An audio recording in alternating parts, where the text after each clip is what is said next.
All right. Hare Krishna. So, Hare Krishna, everybody. So, welcome to this class. And let us start with the prayers.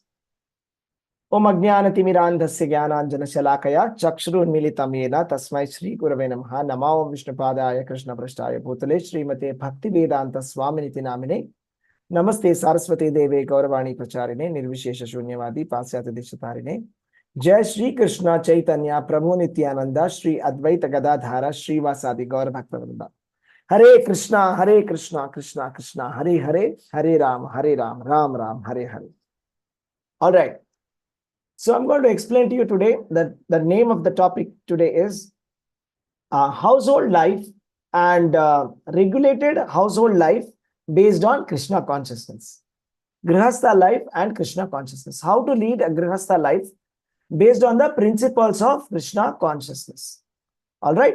So let us begin today's class and let me share my screen. First of all, I would like to thank all of you that you are all here.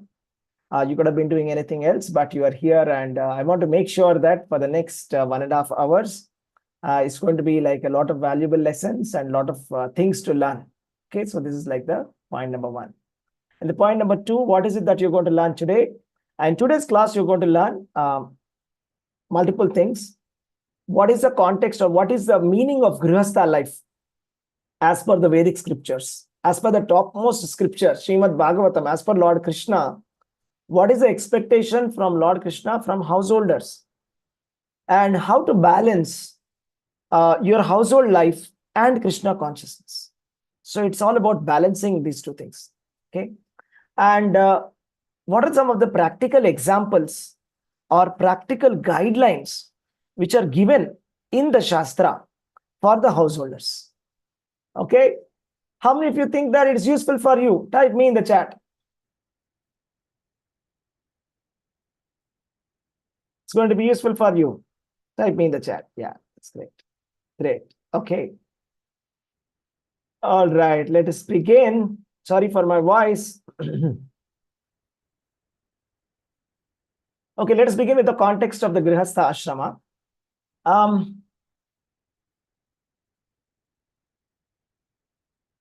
Krishna has created this material world, and we all understand that material world is full of suffering and we have to go back to Godhead. Okay. The reason is, we all know, well, we have discussed multiple times that this material world is not a very worthy place to live because there's a lot of suffering here. Ultimately, we want to go to a spiritual world where there is no suffering. Okay. So if you got that point, type BTG in the chat, back to Godhead. The idea is we all have a common goal that we want to go to a spiritual world and serve Krishna directly, going back to Godhead. Type BTG in the chat if you got that. Now, Krishna consciousness is a marathon. What's the difference between a marathon and a sprint? Can somebody tell me what's the difference?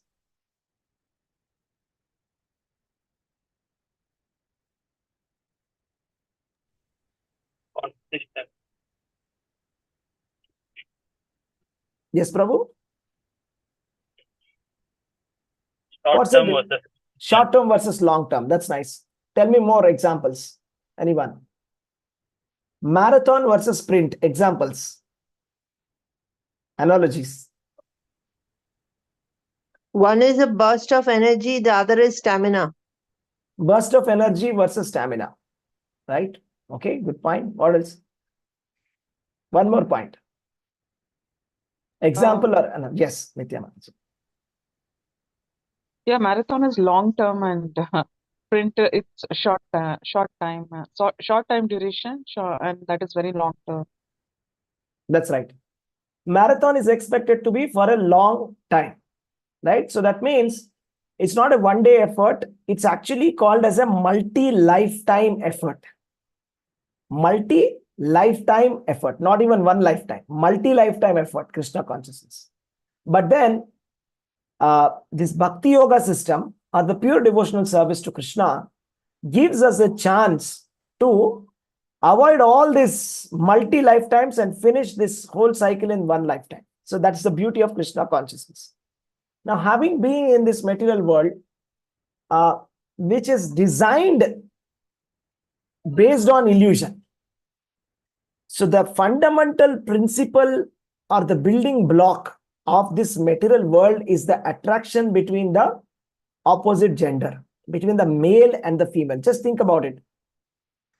If there was no male and female, how would the population go ahead? I mean, just think about all the human beings, all the animals as well, 84 lakh species of life. If there was no male and there was no female and there was no procreation, how would this go generation by generation? So we proudly say, for example, that, that our ancestors were so and so. For example, my tata was this, my grandfather was this, my grandfather. So we have a lineage. So we have a lineage. Animals also have a lineage. Is it not? A monkey also has a father, grandfather, great-grandfather, and has got the lineage up to Lord Brahma. So the point is, the whole world is being run under this attraction between the two genders.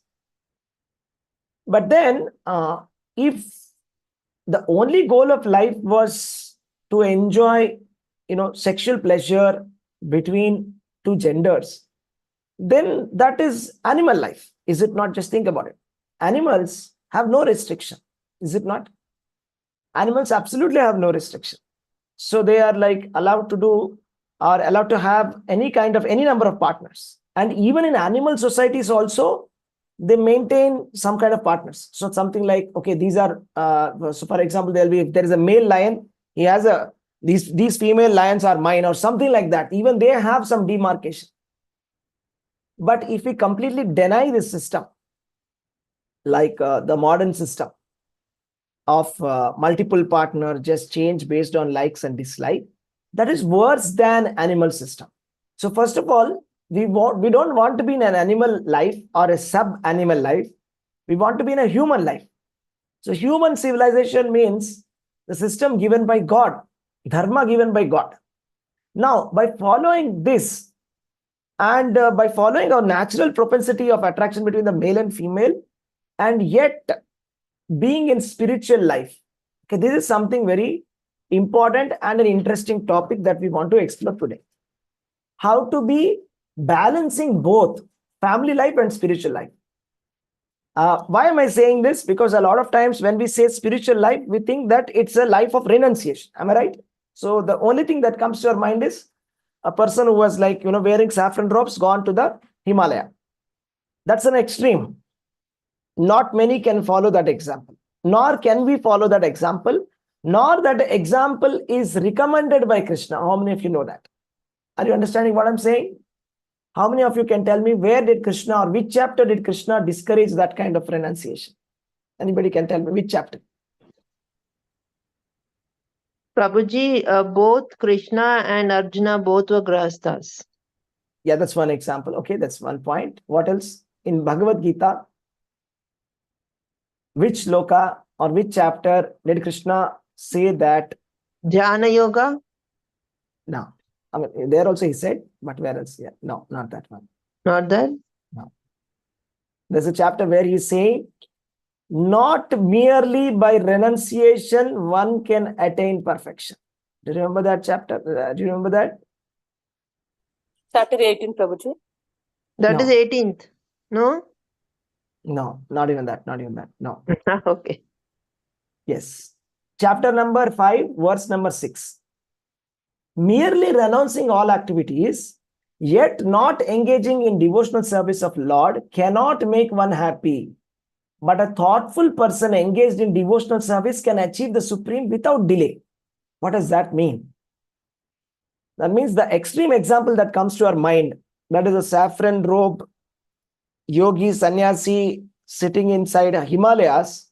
Krishna is discouraging that outlier in a way, saying that if such a person is not engaged in devotional service, he is only going to get suffering. That's it. He's actually suffering a lot because he doesn't even have basic happiness of life, nor does he get any spiritual happiness because he's simply sitting idle. But a thoughtful person engaged in devotional service can achieve the supreme without delay. That means a grihastha, example, Janak Maharaj, right? The father of Sita Devi. He is a king. He is a grihastha. I don't know how many wives he has. I'm not sure about it. But then he's performing all his prescribed duties perfectly well. And he is in the liberation platform. That's why his name is called Videha. Videha. And that's why Sita Devi's name is called as Vaidehi. So we want to talk about that Krishna conscious family life. The example that Janaka Maharaj has set. Okay. So we want to talk about such family life which leads us to liberation. Okay. So how many of you are interested in knowing about it? That's the topic for today. Okay. Type FL in the chat. Family life. Family life in Krishna consciousness. Type FL in the chat. Yeah, that's nice. All right. So let us begin. Today's very special and a very interesting and a practical topic. Now, the context is there are a lot of challenges that the modern family life we are facing. Can all of you please unmute and tell me what are the practical problems that modern families are facing with respect to having a spiritual life? Tell me.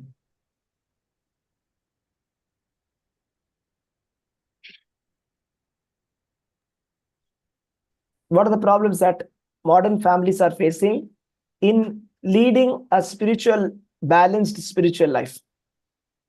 Support, family support. Okay, lack of time, no family support. Okay. Okay. Ignorant. Nuclear families. What else? Prabhuji, ignorance. Prabhuji, everybody is there, busy in their own life. Busy. In their own life. In their Nobody own life. forgot about others. It's So like nobody cares for other. Yeah. I'm others. busy in my life and you're busy in your life. Too much influence of material life, Prabhuji, on them. Okay, materialistic life. Right? All right. So these are like some of the basic problems that we are touching upon. Correct? So some of the basic problems, the challenges that the modern family life we are facing. Lack of time. We don't have time. Nor do we have kind of family support. I mean, like nobody in the family would say, okay, go ahead and do Krishna consciousness. Most of the time they will say, okay, just do this for a little 10 minutes. It should not be more than that or something like that. And there's a lot of ignorance also, like Mataji said. I remember like when we distribute Bhagavad Gita, there are some people who don't take Bhagavad Gita. They ask a question, can we keep Bhagavad Gita at home? They ask. Then we ask, why are you asking that question? Then they say, I've been told that from my ancestral parampara that if we keep Bhagavad Gita at home, there'll be fights at home. So Bhagavad Gita, if they keep at home, it seems there'll be a fight. That seems they've learned that from their ancestors. And many people think spirituality is like too much commitment. Yeah. So, okay, spirituality means a lot of commitment. So like that. So a lot of myths are there. A lot of confusion is there. And it's not, I mean, you don't get a family which supports you for Krishna consciousness. That's not that. So nobody knows about Krishna consciousness. That's a problem, right? And whatever limited Krishna consciousness that we do is like very unregulated and very limited and without any proper guidance. And nuclear families, you have to do everything on your own. Don't have time for doing anything. Everybody's busy in their own life. Everybody's leading a materialistic life. So if we talk about Krishna, people even get like irritated also, the family. Am I right? So they say, they don't find it relevant at all. What's the relevance? How is it relevant for my life? A lot of people ask, my challenges are relationship issues, family issues, like health issues, family issues, etc. But they're not able to find relevance with the Krishna consciousness.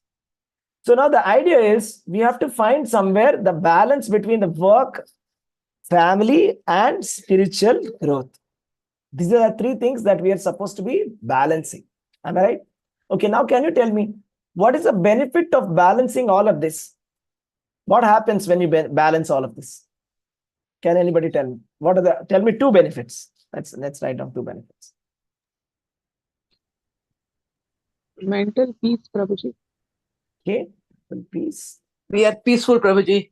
Yeah, peaceful. It is And then- Prabhuji, we can overcome fear. Okay, we can become fearless. We can Abhayam. Sattva samsuddhir. yes, clean. Abhayam Sattva Samsiddhir. We can become clean, pure, and we can maintain maybe like a pure life. We can have a pure life, and we can have a satisfying life. How many of you think that we can have a satisfying life? Am I right? Outlook changes, Prabhuji. Yeah. Have a, what can we say? How can we put this? The Broader purpose of outlook. life. Purpose of life. We can say we will have a broader outlook. Yes. Broader outlook, right? So, for example, I'll ask you something. Okay. For example, if there is somebody like who is a computer programmer, right? Or let us say if there is somebody a computer programmer, fine.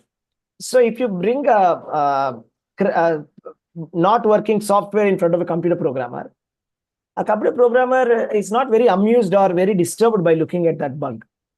So we may become very irritated that my phone is not starting, or this is not working, that is not working. But a software engineer doesn't get irritated. Similarly, doctor, right? So yes, a doctor would be seeing thousands of cases. Okay, so it's like a everyday business, right? I mean to say that it's like a daily thing. You see a lot of cases, lot of problems, lot of business. So it's not that for every case the doctor becomes disturbed, but we become very disturbed in our life when problems come. Why is that? Tell me. Because of lack of a broader outlook. Am I right? Because we're only looking at a very narrow way and we're thinking, oh, why am I getting this disease? What did I do? What mistake did I do? And we start self-blame. But if we can get a broader outlook, a big picture view, and if you're able to see that everybody is having the same problem, and I also have the same problem, then you will not suffer at all. Do you agree? Yes. If you get an outlook that, see, God has created this system like this, that everybody has to suffer their karma, and this is going and it's normal. I mean, body is just a source of diseases. One single sentence, finished. So why are we just getting so bothered about this? So we are at peace. If you have the broader outlook, we are at peace, right? So that's the idea.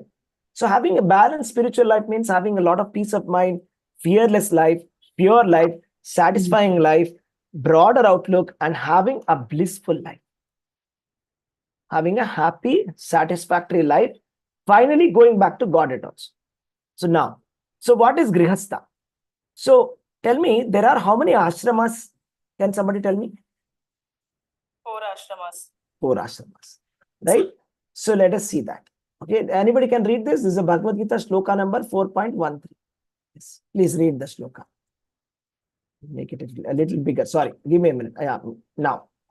Can I read, Prabhuji? Yeah. Go ahead.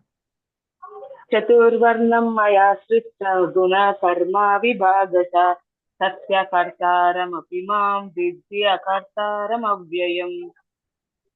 Translation by Srila Prabhupada. According to 3 modes of material nature, there was described to them the 4 divisions of human society were created by me. And although I am the creator of this system, you should know that I am yet the non-doer, being unchangeable. Hare Krishna, Prabhuji. Thank you. Hare Krishna. So this is actually talking about the Varnas. But when we are talking about Varnas, we can also talk about the Ashramas. Varnas and Ashramas. Today, the topic is Ashramas. We know that there are 4 Ashramas. Okay, so one is like Brahmacharya. So that is like the age between 0 to 25. And Grihastha. Grihastha means married life. Brahmacharya means student life. So this is like 26 to 50. And Vanaprastha, that means 51 to 75. And Sannyasa, 76 to 100. So what you can understand from this is that overall, all the ashramas have been designed in such a way that there is spiritual consciousness. I mean, we are leading towards Krishna. Everything leading towards Krishna. So that's the idea. Okay, so Grihastha life we are talking about today. Grihastha life is all about leading a family life. Okay, and we'll talk about detail about that family life and what is the thing, etc. And we'll see what's the relevance of this Grihastha life. Okay. So maintaining a healthy family while progressing spiritually.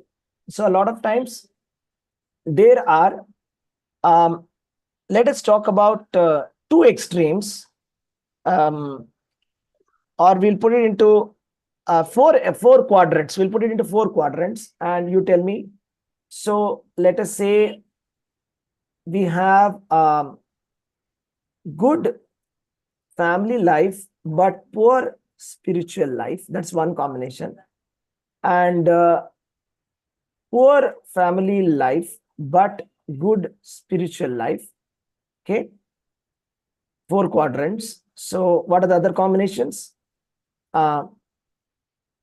Good Both family poor and both life good. and good spiritual life, and poor family life and poor spiritual life.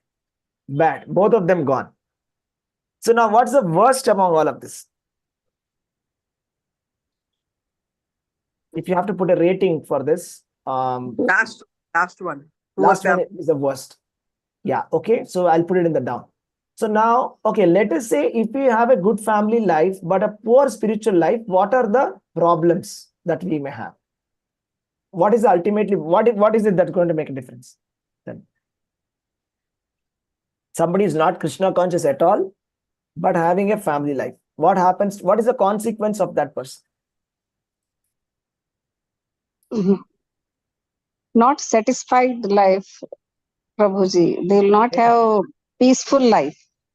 Okay, not satisfied life. What else? Life without consciousness. They'll do anything, and all wrong things also they will do, Prabhuji. Sinful activities, engaged in sinful activities. So as a result of sinful activities, what will happen next? Repeated the birth and death. Yes, suffering in next life and repeated birth and death. Right? So this is the, if you have you may be having a good family, but if you have a poor spiritual life, these are all the consequences. You will not be satisfied in life, and it's very highly likely that the person without a spiritual life is engaged in sinful activities with knowledge or without knowledge. And as a result of sinful activities, what happens is we have suffering in the next life, not only next life, in this life also. And there's a repetition of birth and death. Now let's go to the next one. Poor family life but good spiritual life. Let us talk about this. What happens to such a person? I mean, what are the consequences? Just talk about all the pros and cons, both. That's not talking a one-sided way. Okay, so what happens as a consequence of that?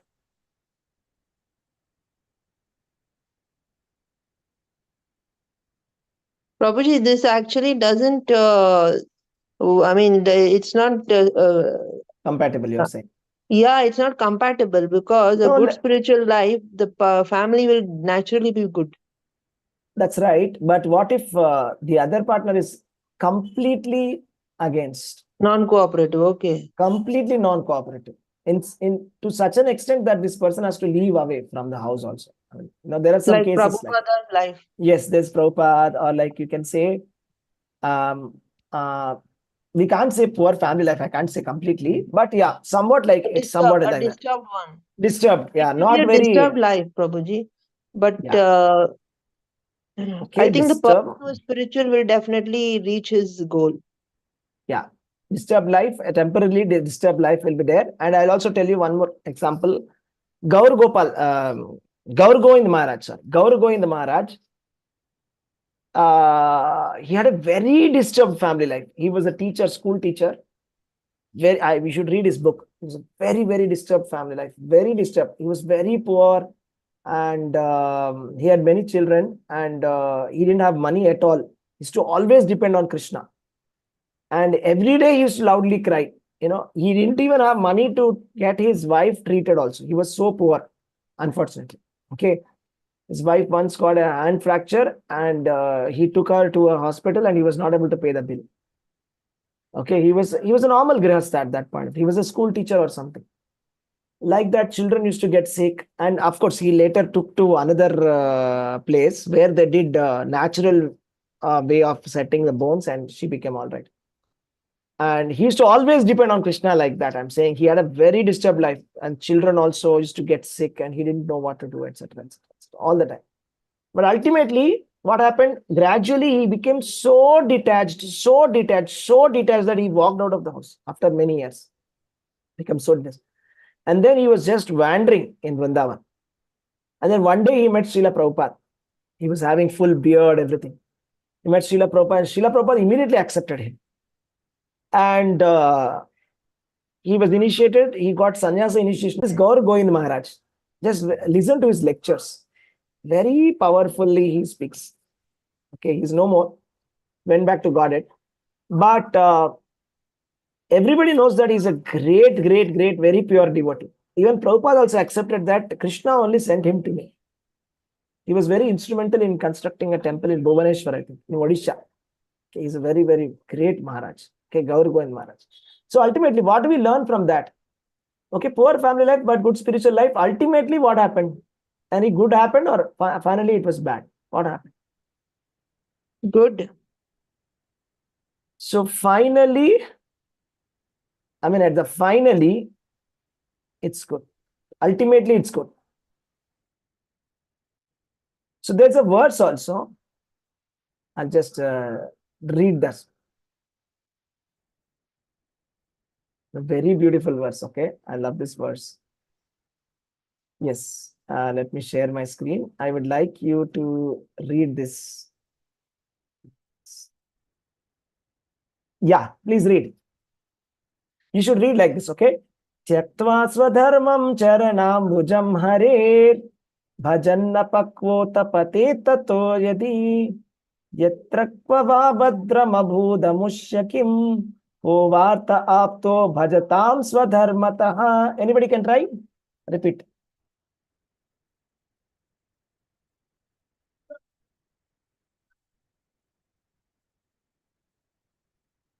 Shall I Anybody May try, I, want? Prabhuji? Yeah, one of you. Mataji, you try. Try, Mataji, try.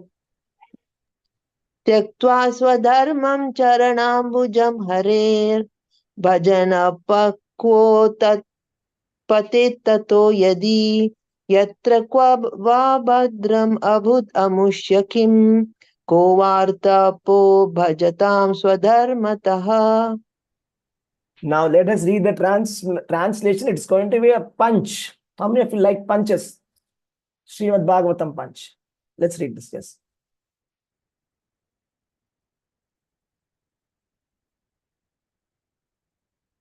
Who wants to read this? Such a wonderful translation by Prabhupada. Prabhuji. So, yes, please.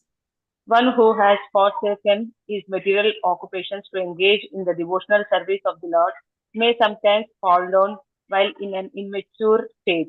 Yet there is no danger of being unsuccessful. On the other hand, a non-devotee, though fully engaged in occupational duties, does not gain anything. Hare Krishna. Prabhuji. Hare Krishna. So you know what it means? Tyaktva swadharmam charanambujam hare. Swadharma means, okay, let us say somebody has a family life, very bad family life. Ramanujacharya, for example, I'll tell you his story. Let's come to him. Tyaktva swadharmam charanambujam hare. He left everything for the sake of Krishna. Bhajanna pakvo tapatet yatto tato yadi yatra kva va abhadram abhudam ashyakim kovarta apto bhajatam swadharmata. Means, let us say there is a person who has given up all his duties, which are duties means family life, and surrendered to Krishna. There is no problem. There is no problem. Let us say there is another person, non-devotee, fully perfect family life, very nicely doing family life, but no Krishna consciousness. What does he gain?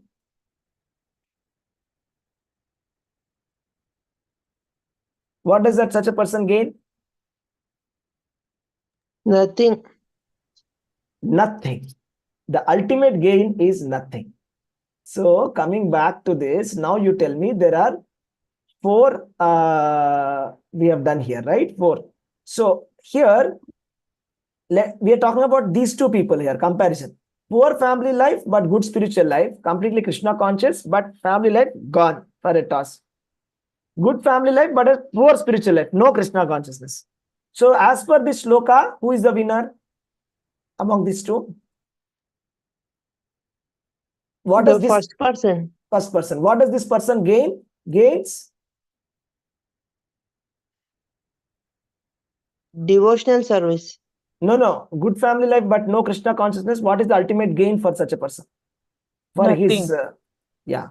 for his, very seriously he is following dharma, but no Krishna. Gains nothing. Right? And what is the thing here? There is no danger of being unsuccessful. That means he becomes successful. Okay. So now ultimately what did we understand is Krishna consciousness is very important. Are you able to understand that? The shloka, the ultimate point is Krishna consciousness is important. So, and the ideal sweet spot is if you can have a good family life and good spiritual life, that's a great blessing. How many of you agree to that? I'll tell you the story of Ramanujacharya. Ramanujacharya, how many of you knew that he was married? Did you know that? How many of you knew that Ramanujacharya was married? Anybody knows? Yes. Ramanujacharya, he was a grihastha, he was married. Okay. And his wife was very orthodox Brahmin. She was not Krishna conscious. She was like a non-devotee. And Ramanujacharya was extremely devotional. So he follows the pure Vaishnava principles. So there was one guru who was not a Brahmana, but he was learning from him. He was learning some Krishna consciousness from him. So he invited him to home. But he is not a Brahmana. So this wife is very orthodox Brahmin. So what happened? Ramanujacharya somehow was not there at home when that guest came, that guru came at home. And when he came for lunch. He invited for lunch. So that Brahmin wife of Ramanujacharya cooked food and gave food, everything done. Okay. Afterwards, what happened is, after he ate food, he went. Ramanujacharya came running because he wanted to take the remnants of that guru. Because Vaishnava remnants means Uchishta, means he has eaten some food and left that. It's like a Mahaprasada, like that he want to take. So then he came and asked, what happened? Where is he? Did he eat the food? Where is his remnants? He said, yeah, he came. He's not a Brahmin, you see. And he ate here and I cleaned everything. I just cleaned everything here and I just threw out all the, and I nicely cleaned and bath. I took a bath also. So just imagine how Ramanujacharya must be feeling. All right. So he's like such a devotional and he wants to eat the remnants of his guru. And his wife is like, no, he's considering his guru is like, he's looking at it from a material perspective. And she's thrown everything out. So like that, this one incident, I said, many incidents like that happen, keep happening with him. So every time something happens, Ramanujacharya will go in front of the deity and he'll be crying that, oh my dear Lord, please protect me from this material life. I mean, it is so non-devotional. I cannot stay in this life, in this non-devotional family life. Okay. And ultimately, the story is that he takes sannyasa after some time. Okay, that's a different story. Let's not get into that. So that's I just want to tell you how it is. I mean, devotional. I mean, if you have a non-devotional partner, that's how it's going to be, more or less. The sweet spot is a good family life and a good spiritual life. Now, how many of you understand and realize that it is so lucky to have a good family life and a good spiritual life? It's the greatest blessing of life. Type blessing in the chat if you agree. Right? And actually, we must be very thankful to Srila Prabhupada because he has designed such a system that both husband and wife can be nicely engaged. Now we will see what is the expectation given in Srimad Bhagavatam, how we can find the purpose and fulfillment in life by doing Krishna consciousness as a family together. That's so beautiful. You see, there's a beautiful verse that says,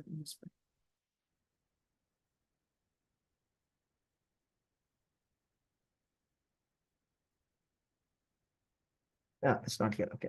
There's a verse that says the husband must be a pure devotee of Lord Krishna. Husband must be pure devotee of Lord Krishna. And the wife must be a faithful servant to the husband. This is called as the ideal family life. So what should the husband be? Husband should be a pure devotee of Krishna, surrendered to Krishna. And the wife must be a surrendered to the husband. And if anybody acts in this way, it is said that both of them will go back to Vaikuntha. This is the goal of life. This is how it's supposed to be done, family life. Okay. So now let us see what are the problems. The problem is there is hampered progress in Krishna consciousness in family life, especially if the family is not favorable. If the family is not Krishna conscious, every minute we are being dragged into the material life. So there is a verse in Srimad Bhagavatam which says that Griham Andakupa. You know, Griham Andakupa means a dark well. Okay, so I'll just tell you this shloka. Let's see this. I mean, it is to tell you how a material life will be. It says like this. Okay, Shri Prahlada Vach. Yeah? Yes, Mataji? Bottomless pit. Bottomless pit, yeah, it's more or less like that. Shri Prahlado Vacha Tatsadu Manye Asuravarya Dehinam Sada Samudvigna Dhiyam Asadgrahat Hitvatma Patam Grihamandakupam Vanam Gatoya Dharimashrayeta. Yeah, can anybody read this?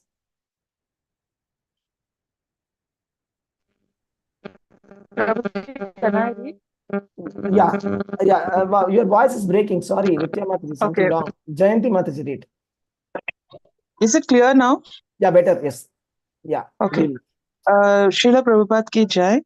Translation. Prahalada Maharaja replied, O best of the Asuras, king of the demons, as far as I have learned from my spiritual master, any person who has accepted a temporary body and temporary household life is certainly embarrassed by anxiety because of having fallen in a dark well where there is no water but only suffering.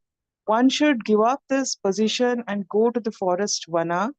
More clearly, one should go to Vrindavana, where only Krishna consciousness is prevalent, and should thus take shelter of the Supreme Personality of Godhead. Thank you, Prabhuji. Hare Krishna. What I'm trying to say here is, see, this temporary household life is an embarrassing situation, and it's a dark well where there is no water but only suffering. Griham Andakupam. See, by nature, the family life is like a two-edged sword.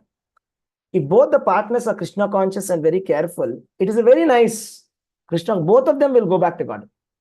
But if both of them are not in Krishna consciousness, if one of them is in Krishna consciousness, one of them is not, then what happens is the other person will drag this person's consciousness down. How many of you understand what I'm saying? They drag the consciousness down, and it's almost like a dark well. I mean, even though you want to see the light, you want to serve Krishna, it's not possible because you're being dragged into the material life every now and then. You're forgetting Krishna and again and again. Okay, so that's the context, that's the problem of today's life. Now, the solution, let's talk about the solution. How? So, of course, I'm not giving any tips today how both of them can be Krishna conscious, but this is more about if we have a family life, which is very balanced spiritual and material life, how the husband and wife should live. Or let us say like this, how the Krishna conscious couples must do Krishna consciousness so that they have a very balanced life. Okay, that's the thing. So first of all, the Grihastha and Grihamedhi. Grihastha and Grihamedhi. Okay, let us read one translation from Srila Prabhupada, where Prabhupada is talking about Grihastha and Grihamedhi. Yeah, 1 minute, I'm just sharing.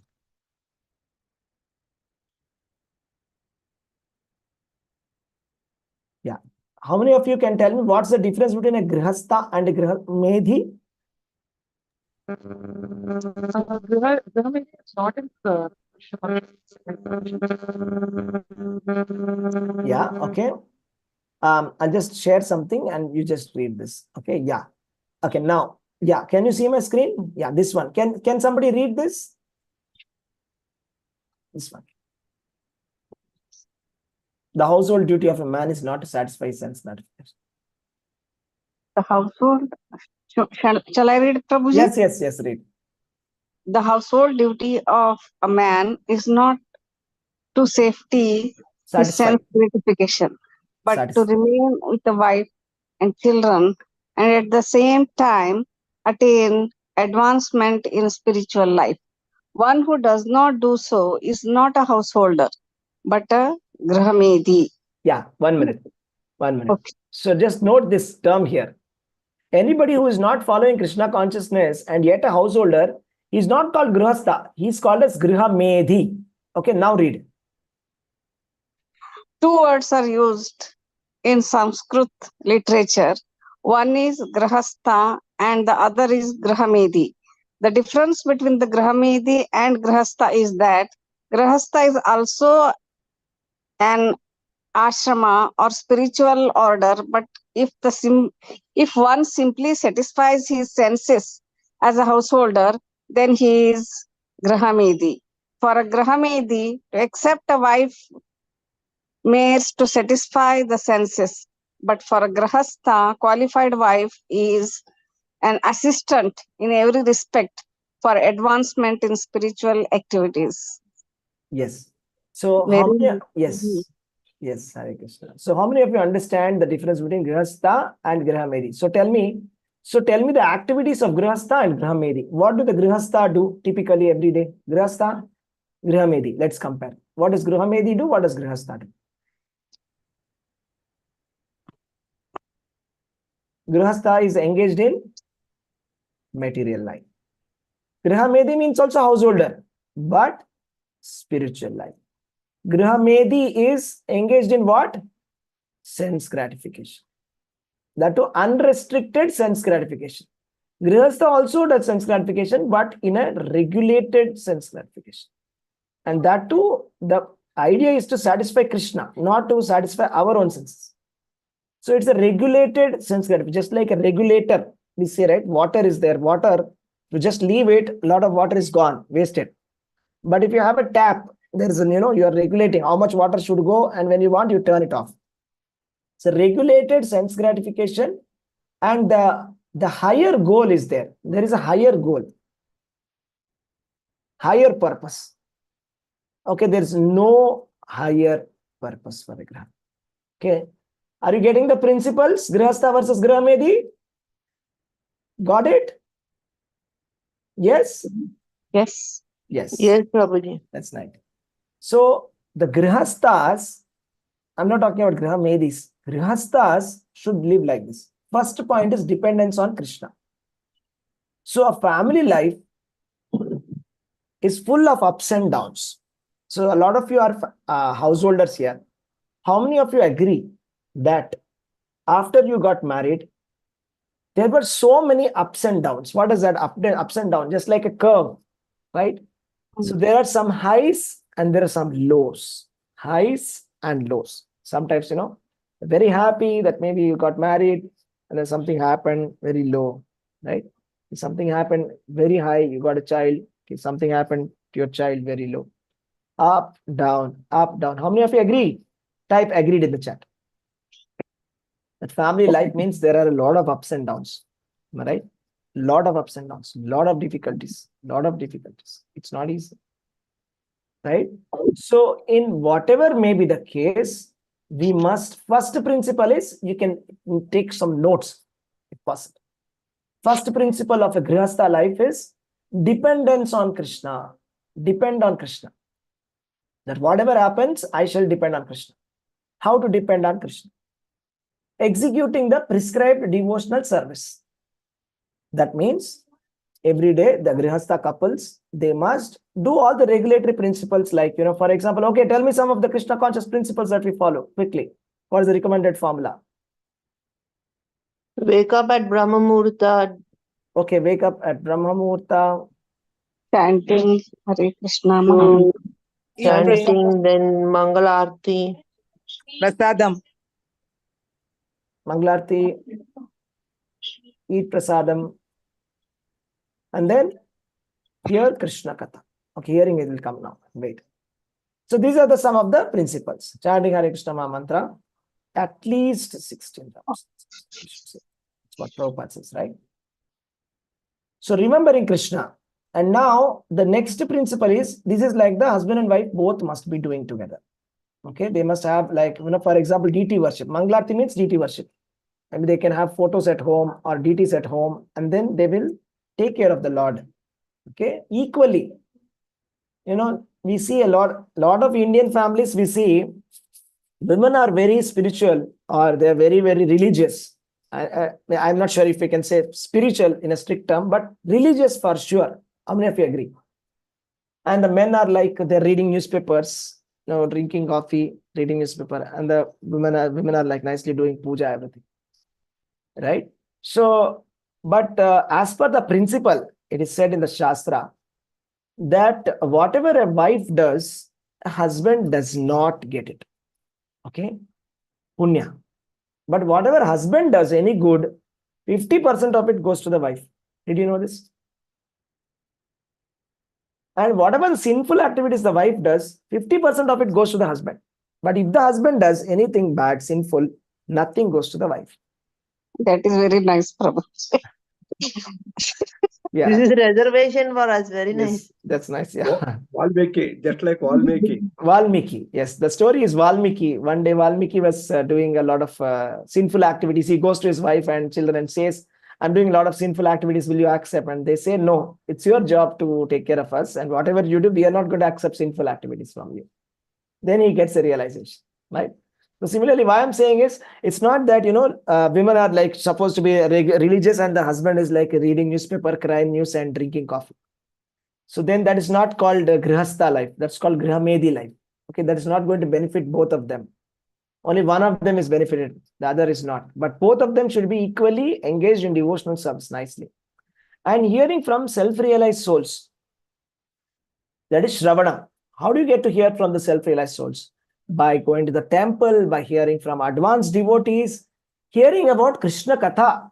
Again, what is important here is, hearing here means Shravanam related to Krishna, right?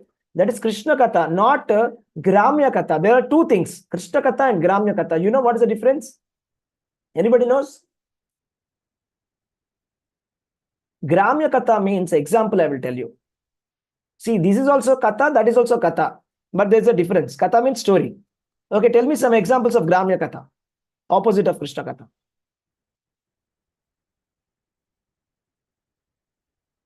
Cinema. Satya Harishchandra's story. No, not that. Cinema.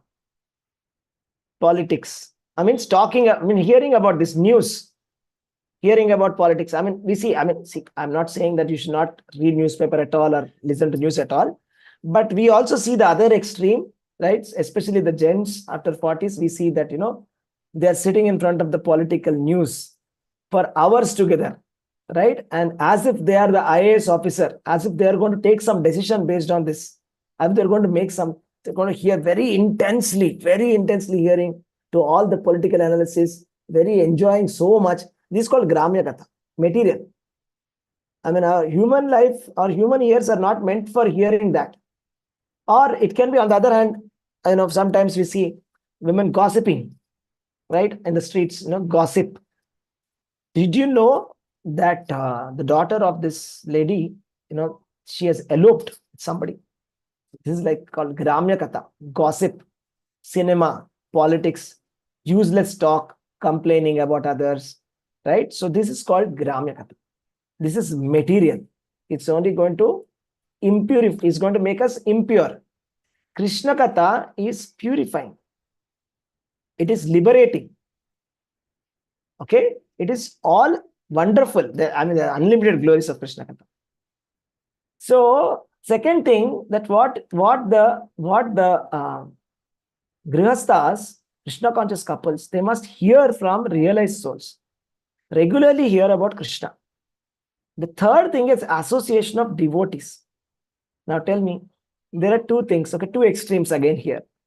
Okay. being in the association of devotees and doing devotional service, not being in the association. Can you tell me what are the risks of not being in the association of devotees? What happens? What is wrong if I am just, I don't go to the temple, I don't talk to devotees, I don't go to any classes. I just sit, I am like a Babaji Maharaj of Vrindavan. I'll chant 24/7. I have nothing to do with any devotees. Devotees. Me and my Krishna, that's all. I don't need any devotee. What happens? Anybody tell me? We are not associating with means we are not getting full knowledge. Simply we are reading whatever this one, simply some puja, it is routine duties we are doing, but we are not understanding or realization of the Krishna Gatha like that. Yeah, no realization, no practical realization. What else? What are the other problems? Dilute devotional service. Means I'll do anything. I mean, no regulative principles, not rising early in the morning, doing anything what I want to do. I mean, because when devotees are there, they will correct. If you see, there's a devotee who is attending your house, they will immediately correct. They will say, why are you doing like this? You're not supposed to. Tulsi Maharani, why are you watering Tulsi in the afternoon or something like that? Why are you plucking Tulsi Maharani on Dwadashi? Like that, some corrections will come immediately. But why are you doing this? Why are you doing that? But no association of the devotees means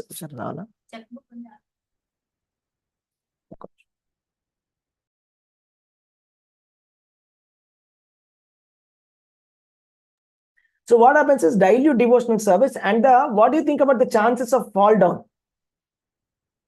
High or low?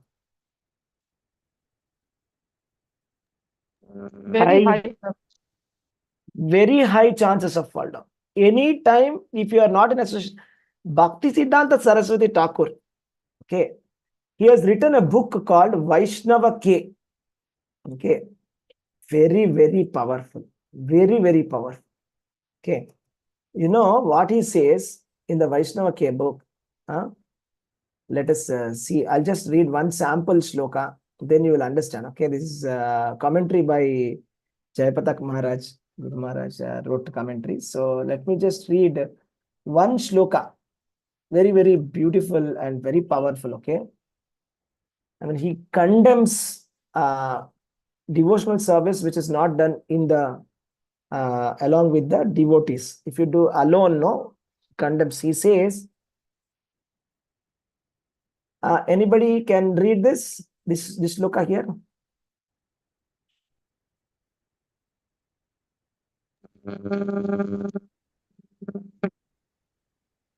I read Yeah, go ahead. verse 1. Dushtamana tumi kishera Vaishnava pratistara tare nirjanera gare tava hari nama kevala kaitava. Okay, read the Translation. Yeah, read the Translation by His Divine Grace Srila Prabhupada ki jai. My dear mind, what kind of Vaishnava are you? Simply for false prestige and a material reputation, you sit in a solitary place and pretend to chant the Hare Krishna Mahamantra. But this is all cheating. Thank you, Prabhuji. Hare Krishna. Very powerful. Thank you. Bhaktisiddhanta Saraswati Thakur just trashes it. If you don't do devotional service in the association of devotees, he says it's kaitava, means simply cheating. Whatever chanting that you do without the association of devotees, it's simply for false prestige and materialistic reputation. Let's see the next shloka. Yeah. It says, Jadera Pratishta, Sukarera Vishta, Jananahi Taha, Mayara Vaibhava, Kanaka Kamini, Divasa Yamini, Bhaviya Ki Kaja, Anitya Se Saba. Yeah, let me read the translation also. My dear mind, why are you so proud of being a Vaishnava? Your solitary worship and chanting of the holy name of the Lord are based on a desire for cheap popularity. Therefore, your chanting of the holy name is only a pretension. Such an ambition for a cheap reputation can be compared to the stool of a hog, because such popularity is another extension of influence of Maya. My dear mind, while making a show of chanting Hare Krishna Mahamantra in a solitary place, You're simply meditating day and night about enjoying beautiful women and accumulating more wealth. What spiritual value does your solitary chanting have? On the pretext of performing solitary worship, you have actually entangled in temporary material activities. How many of you are understanding how heavily Bhaktisiddhanta Saraswati Thakur is saying about doing devotional service, not being in the association of the devotees? So that means we must be doing devotional service in the association of the devotees. Otherwise, what happens? Anybody can say an example of a fall down of a devotee who has done a solitary worship and fallen down.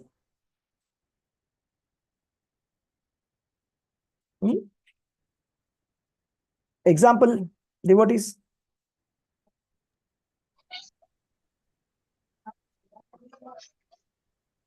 Bharat Maharaj. Bharat Maharaj was in the stage of Bhava Bhakti, but he was doing solitarily. He went to the forest and he was doing devotional service. Then what happened? He was saying, see, this is what happens. The risk of not doing devotional service in the association of devotees, what happens? Just see. Bharat Maharaj was in Bhava stage. Means a very advanced spiritual person he is. And he was in the forest, nicely doing Krishna consciousness. Suddenly something happened. What happened? Deer, Prabhuji, is it deer? Yeah, a small baby deer came and became the pet of Bharat Maharaj, and which gradually led for his fall down. If devotees were there, what they would say immediately? Let us say, if he was in the association of devotees. Don't pet a deer. Yeah, why do you want to pet a deer?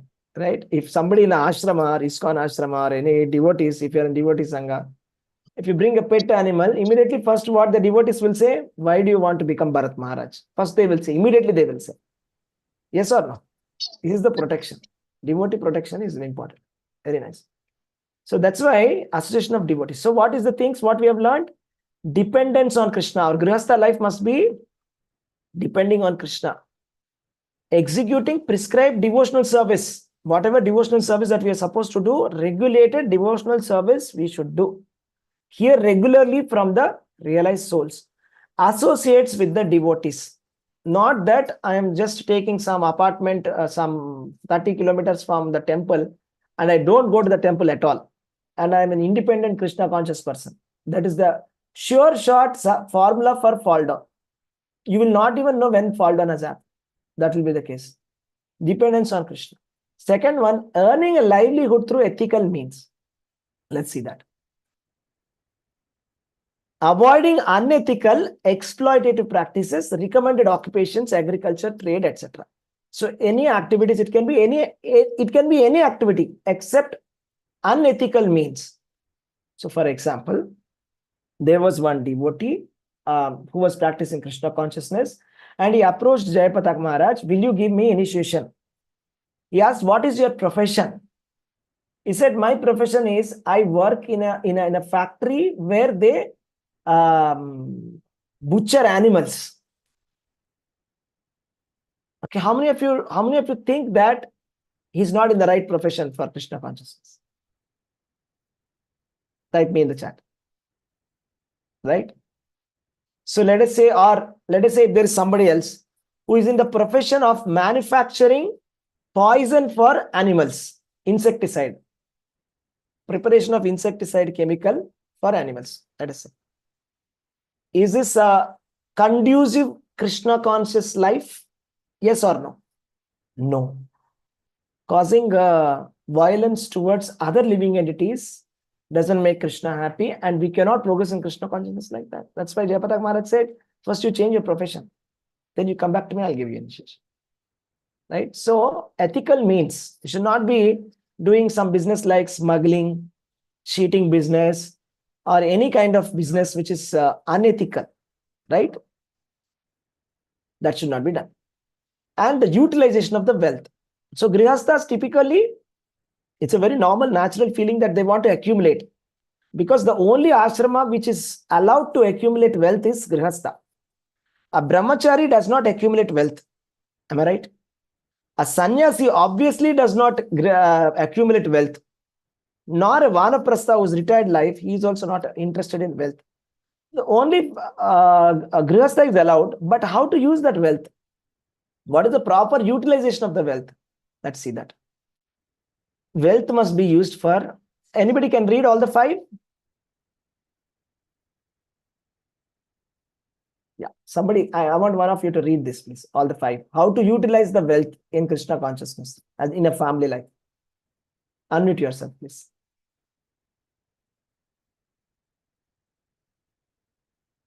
Hare Krishna.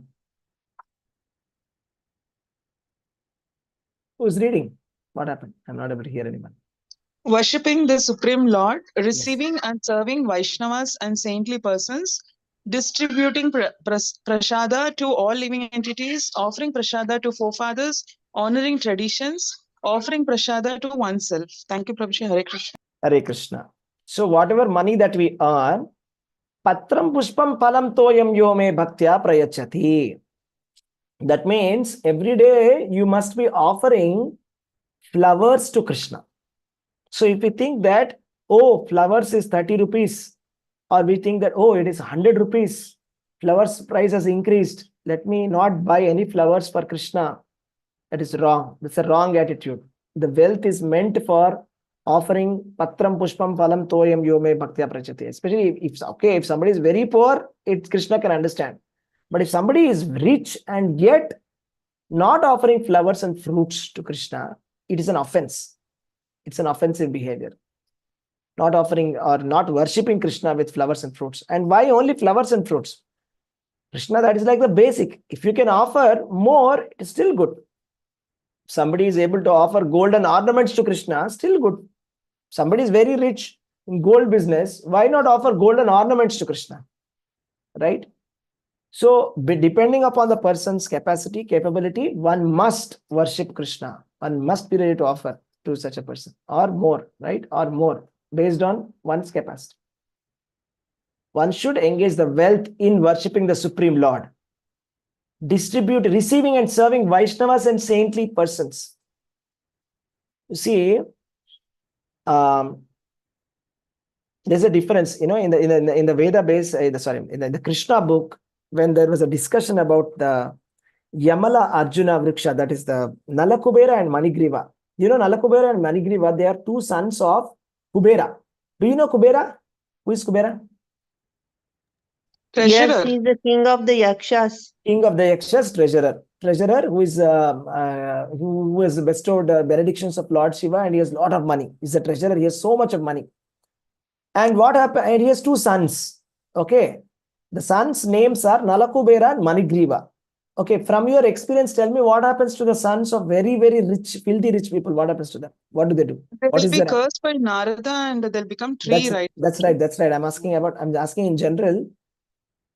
What is the nature of children of very rich people? How do they? Spoiled brat, rich, spoiled brat. Spoiled Usually. brat. We are seeing some news, right? I don't want to name some politicians. How they are. Big politicians. And what kind of activities they are doing. Right? And there's a film star. This film star would have earned so much of money. And this fellow will buy one racing bike and go in the outer ring road. And then what happens next? He will crash. Right? Or this we saw in the recent some cases also, right? Somebody and the father is filthy rich and they give a very luxurious car. And this guy want to drive this luxurious car at 200 kilometers per hour. Vroom, in the city road. Then dashing and killing somebody. Am I right? This happened in Pune, Prabhuji. Yeah, that's what happens. And then they're exploiting women. Right? Wine, drugs. Nalakubera and Manigriva standing naked in front of Narada with women naked. And in the Kailasha mountain, in the Mandakini river, they're bathing. Even when Narada come intoxicated, they're drunk. They don't even know Narada has come. They're drunk and they're standing naked. There it is written that you see the difference between rich people and poor people, it is written. It is written like this. The poor people, their doors are open for Vaishnavas and saintly people. That means even today also, if we go to some village and if they see a Hare Krishna devotee or a saintly person or anybody, They will come out, they will pay respectful obeisances, they will say, please come inside, Maharaj, and they will serve one chapati. But if you go to some gated community, what happens? Anybody can say, sorry if I'm offending some of you, but tell me the truth. What happens when a sadhu goes in front of a rich house or a gated community? Tell me. What happens They don't next? respect, they don't show any respect. They don't show any respect. They won't let them allow inside also, first of all. They'll say, get out of here. Who are you? Why the beggars Prabhuji, are we coming? don't know whether he's a genuine sadhu. No, that I is the know, problem. I know, that's fine. But I'm saying whether genuine or not, you see the villagers, they're so humble. They pay obeisances. Yes or no? They're very hard. They're Yes. very simple at heart. They're not thinking so overcomplicated. Even if somebody is genuine also, people don't care if they're very rich. Am I right? Am I right? Correct. That's the point. Okay, not to say that everybody is like that. So what I'm trying to say is, our house must be open for saintly people. You see, Bhakti, our Guru, our Srila Prabhupada's father, Gaur Mohan De, every day he used to invite saintly people to house. Right? You are reading Prabhupada book, no? Am I right? Yes or no? Prabhupada Leela Amrita, is it written or not? Every day he used to invite saintly people, no? For blessing his son, Srila Prabhupada, that let him become a devotee of Radharani. Yes or no? Yes? So that is the thing. Our house should be open to call the devotees home. Whom we will call otherwise? You see, people are buying 3 BHK, and if you ask them, family is just two husband, wife, and one daughter. 3 BHK. Why 3 BHK? So that some people will come. Who is that some people? Nobody comes. Nobody comes, I'm telling you. Nobody comes. Do you agree? We don't invite anybody. Forget about sadhu, santa, forget. Nobody comes. Nobody is allowed. Only that 3 people will be there. That's it. That is not called a household life. That is a miserable life. Actually, Bhagavatam says, such a house is the burrow of a jackal.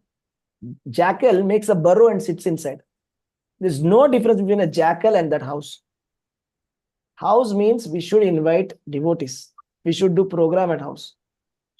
That's the purpose of the Grihastha life. That's the purpose of family life. Should be doing such kind of this is the purpose of, then we will understand what is the real meaning of having the house. If you have a big hall, what is the purpose of the big hall? To sit and watch TV. It is so that all the devotees can come and chant. Do you agree?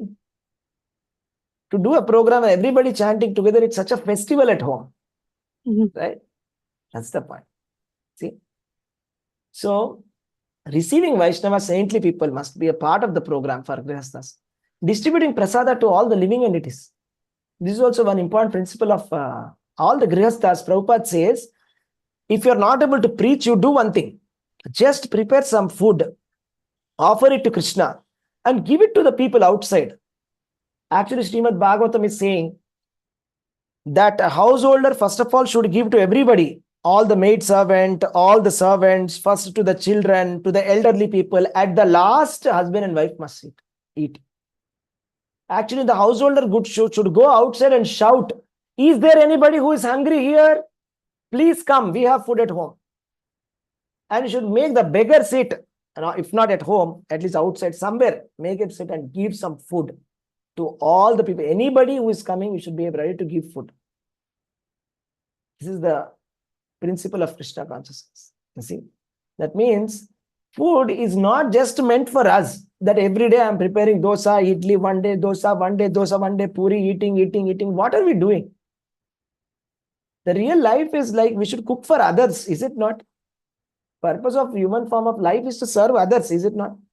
The trees, they're serving others. They're giving fruits, they're giving flowers. Even if you're beating with stones also, they're tolerating. Yes, that is called a real human life, isn't it? So that's what it is. So we must distribute prasad, cook prasad. And there are so many devotees who do wonderful service, okay? There's so many wonderful service that they do. And I'll just show you some video, okay? I'll come to this point and I'll show you a nice video also. And offering prasadam to the forefathers and offering prasadam to oneself. That means offering prasadam to forefathers and offering prasadam to oneself. What does it mean? So that means doing the pitru karma. Like pitru, what is a Shraddha karma? Shraddha ceremony they do, right? So Shraddha ceremony doing, and for the ancestors, we offer prasad, means the food which is offered to Krishna, we are offering to them. So I'll just show you. a video of how there's some nice devotees called Madhavas and how they're nicely distributing prasad. Just see their mood and just understand what is the mood that we should have, how we should do it. Just let me show you this. See this. Are you able to see?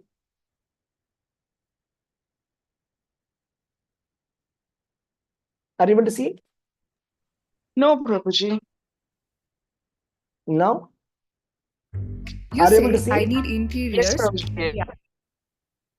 Okay. Let me skip the ad. Let's finish this ad. Yeah. So they are cooking in mass. Just see this. They are in Vrindavan. This is a family. This is a Madhava's family. They are cooking so many chapatis. All of them, they are sitting here and there. Okay. Prasadam distribution seva. This is in the. So they are cooking food, right? And then what they are doing next? And then what do they do next? Hare Hare, Hare Rama, Hare Rama, Rama Rama, Hare Hare, Hare Krishna, Krishna Krishna, Hare Hare, Hare Rama, Hare Rama, Rama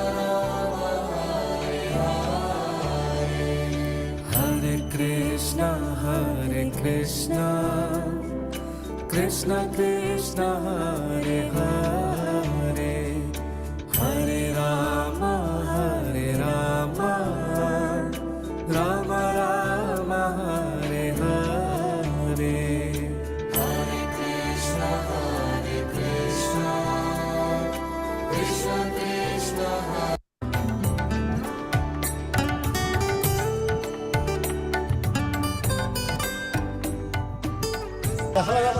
बहुत अच्छा है, बहुत अच्छा है।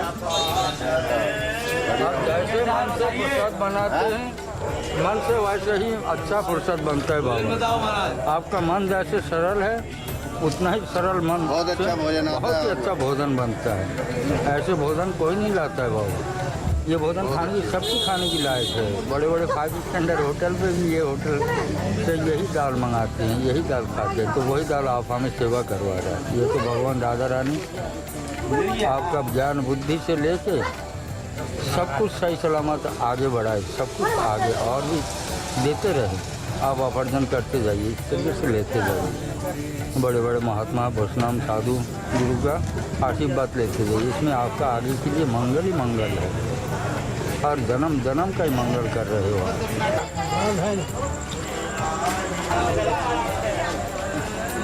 बाबू जी देखिए, आज बहुत गर्मी है, बहुत पसीना निकल रहा है। ये देखिए पूरा नहा लिया। हालत खराब हो रही है, पता नहीं किस बात की गर्मी है यहाँ। बाबा लोग का क्या हालत होता रहेगा फिर इतनी गर्मी में। जलेबी की हड़क लग रही है।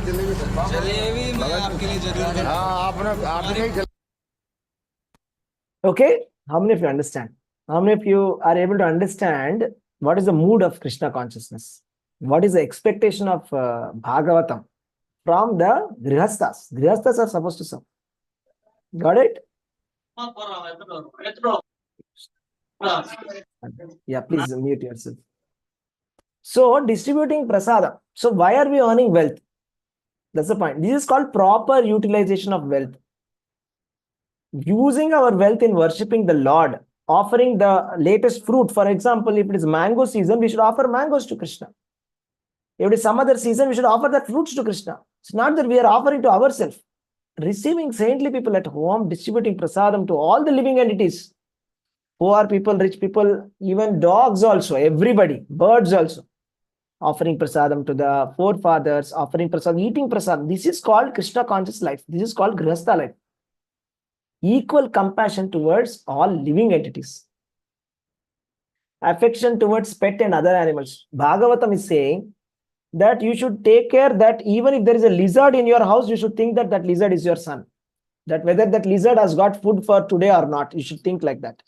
Because that lizard is living inside your house, it is your pet. It means you should not make any differentiation between that pet, that lizard, and not that we trap the lizard in a paper and we throw it or kill it. That's not compassion towards all living entities. Not killing for sense gratification, not killing animals. Animals are like our brothers. They can't complain. Whom will they go and tell? See, if you kill a human being, it becomes a case. There'll be investigation. Police will come. But if you kill an animal, where is the case? Who is fighting for them? Who is going to raise voice for them? How can we kill these innocent animals which don't have a voice for our sense gratification? We should avoid. Give necessities of life to all the animals. And Krishna conscious family planning. Maybe sometime we'll do a detailed one.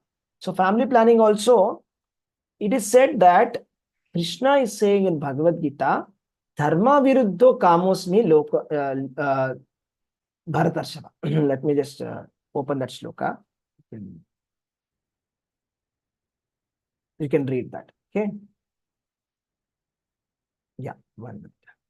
Yeah, here it is. Okay, I want somebody to read this shloka. Yes. Yeah, please read this shloka. Okay, sorry, something is wrong. Are you able to see now?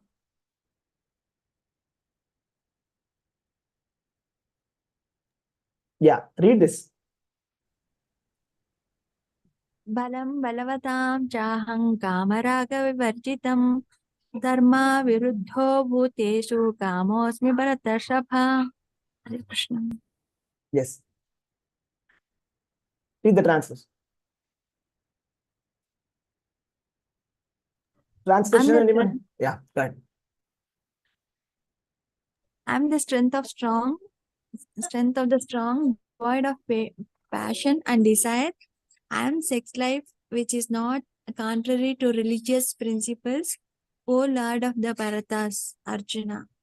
Yes, Hare Krishna. Thank you.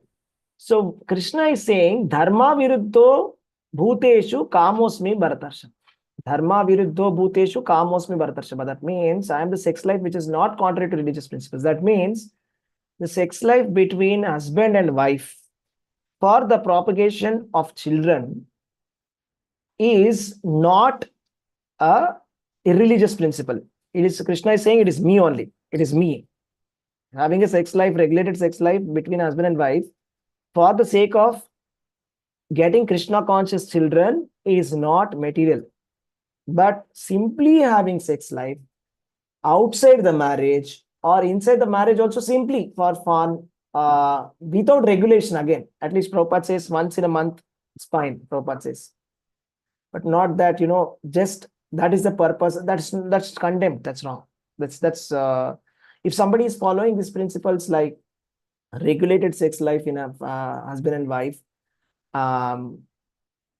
so he is called as a brahmachari grihastha. That means he is grihastha but still brahmachari. He is as good as sannyasi because he is regulated only for the sake of getting Krishna conscious children, or at the worst maybe monthly once. That's what Prabhupada said once when one of the devotee asked. So that's the thing. Okay, so this is what we should know. These are the principles. That is another important point is Garbhadana Samskara. That means having Krishna conscious family planning. So that means before having a kid, the husband and wife must go to the Vaishnavas and they must ask for blessings. They must take permission from the Guru Maharaj, their Guru, the spiritual master. They should take permission that we want to have kids. Please bless us that we get a nice kid. And Guru Maharaj actually blesses. Okay, we remember our Guru Maharaj blessed.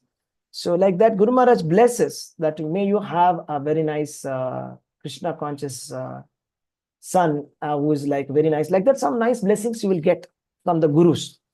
Should take blessings from the Vaishnavas, should take blessings from the senior devotees, like that. And we should chant 50 rounds of Hare Krishna mantra, like that. That's called Garbhadana Samskara. But this is all completely missing. So if you have a bad consciousness and if you're just simply going to Kullu, Manali, going to some useless places, right, and having some bad consciousness, then what will happen?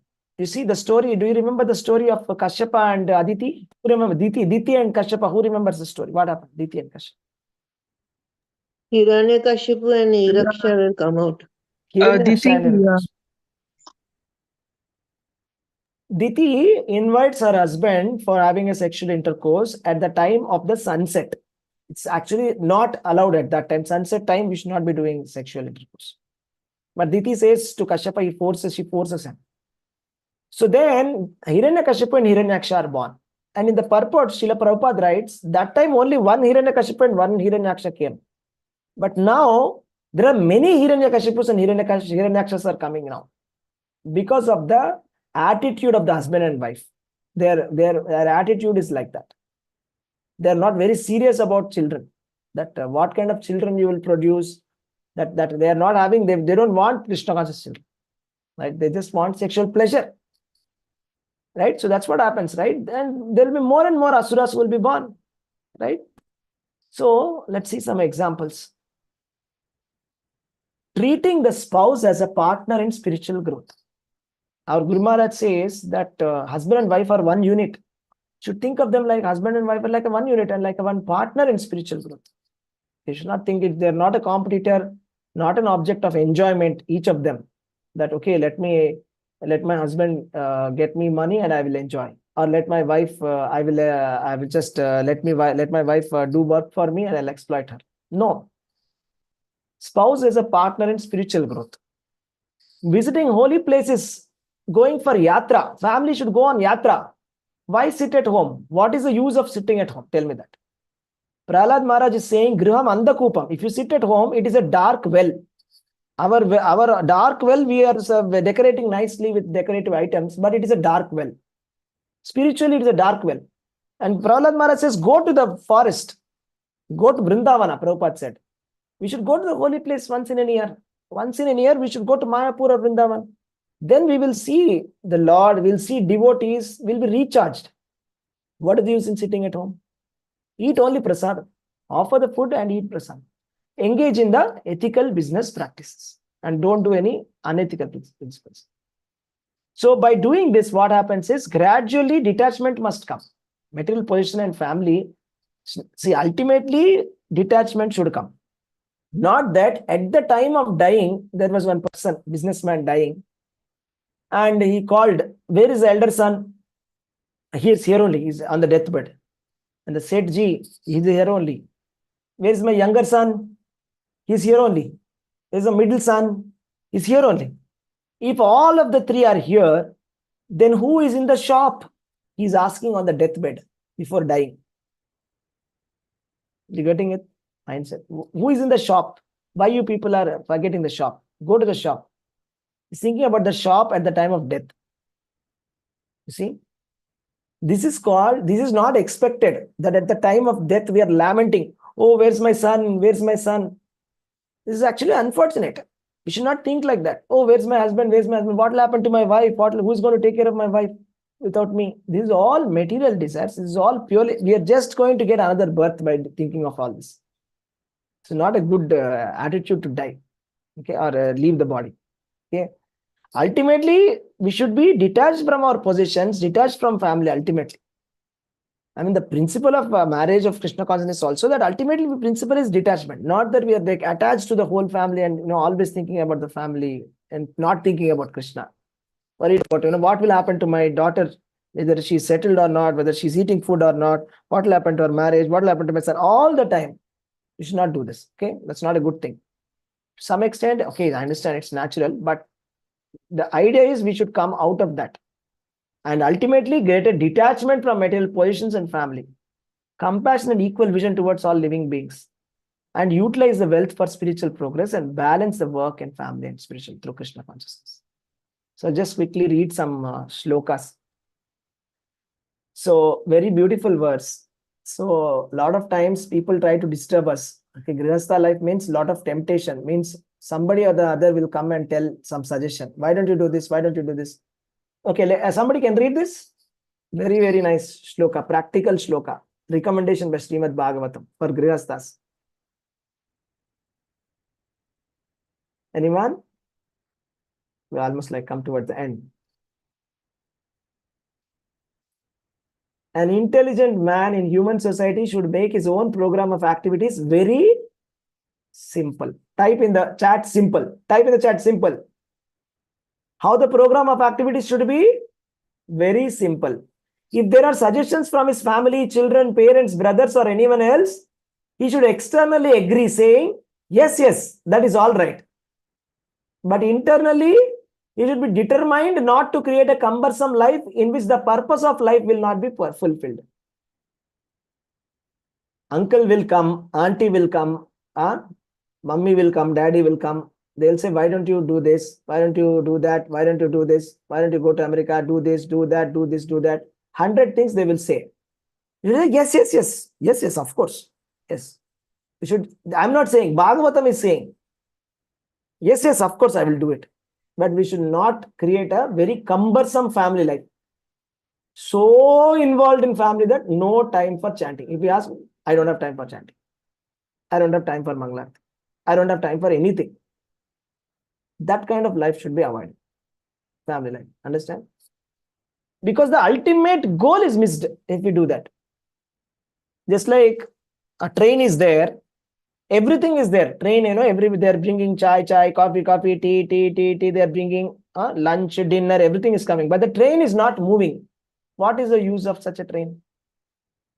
Similarly, Grihastha life is like that. It's like a train which should go to destination, Krishna.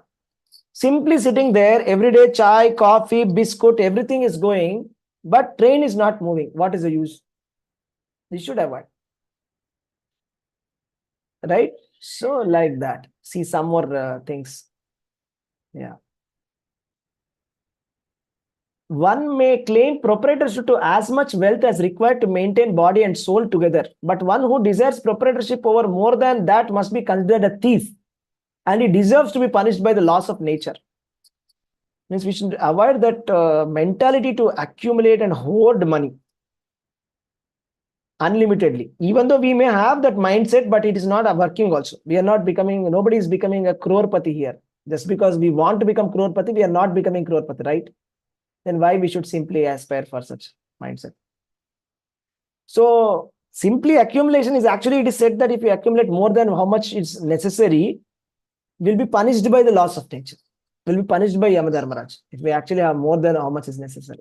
Just like how the people are hoarding. One so seriously considers one's wife to be so own that he sometimes kills himself for her and kills others, including even his parents or spiritual master or teacher. Therefore, if one can give up attachment to such a wife, he conquers the Supreme Personality of God who is never conquered by anyone. See, this is like extremely, we see so many examples that some extramarital affair and killing each other, and because of the husband, wife and attachment to wife, the husband is not even thinking twice to kill his parent. We have seen so many examples in the news that they very elderly parents, they would have pushed them or hit them and actually literally killed them. So which is not a good thing. Considering wife so much that, parents also kill the parent, kill the spiritual master, teacher. We must give up attachment to such a wife, not to all wife, but to such a wife who is sinful. We should give up. Then we can conquer Krishna. The entire universe, which is full of living entities, is like a tree whose root is Krishna. Therefore, simply by worshipping Lord Krishna, one can worship all living entities. This is the final point. This is the final point. Why we are getting married? Why we are going to a job? Why we are studying? What is the purpose of everything in our life?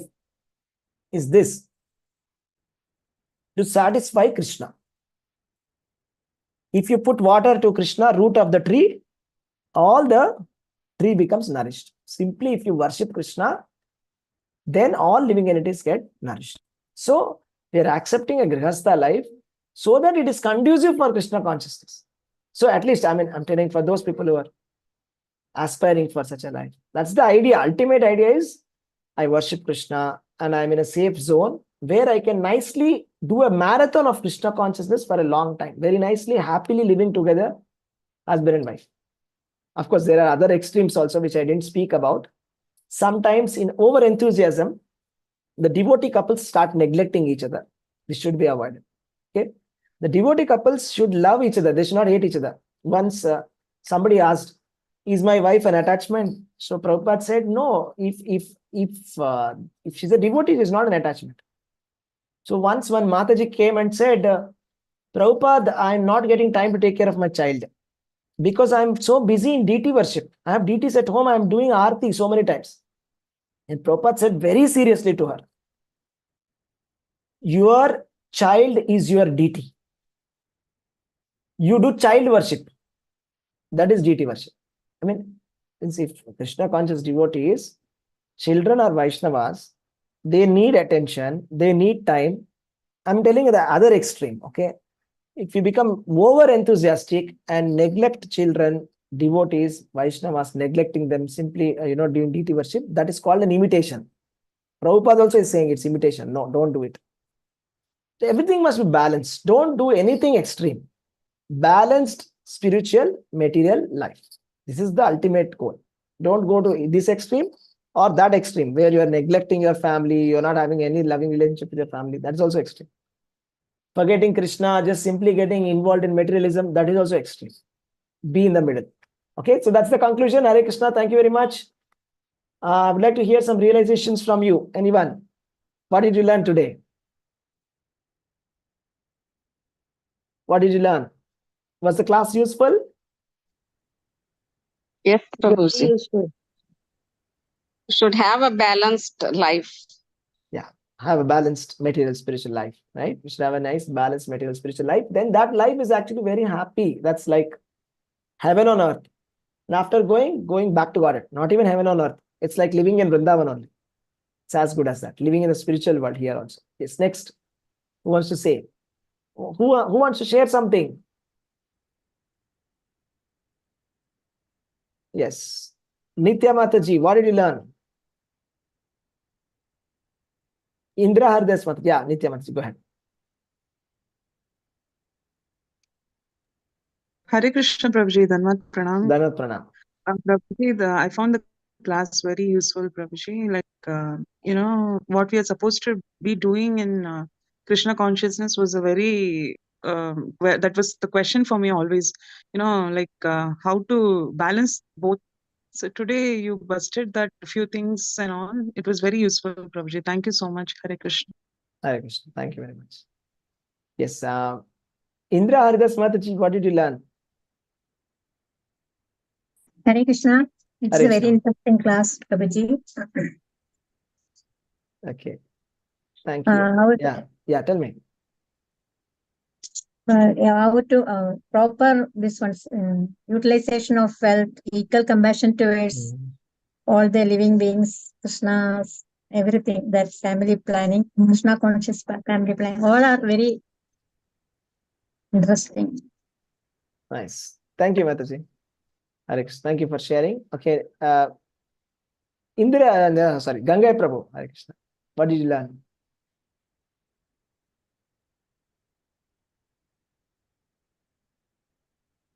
Naresh Prabhu, Valarmati Mataji, what did you learn?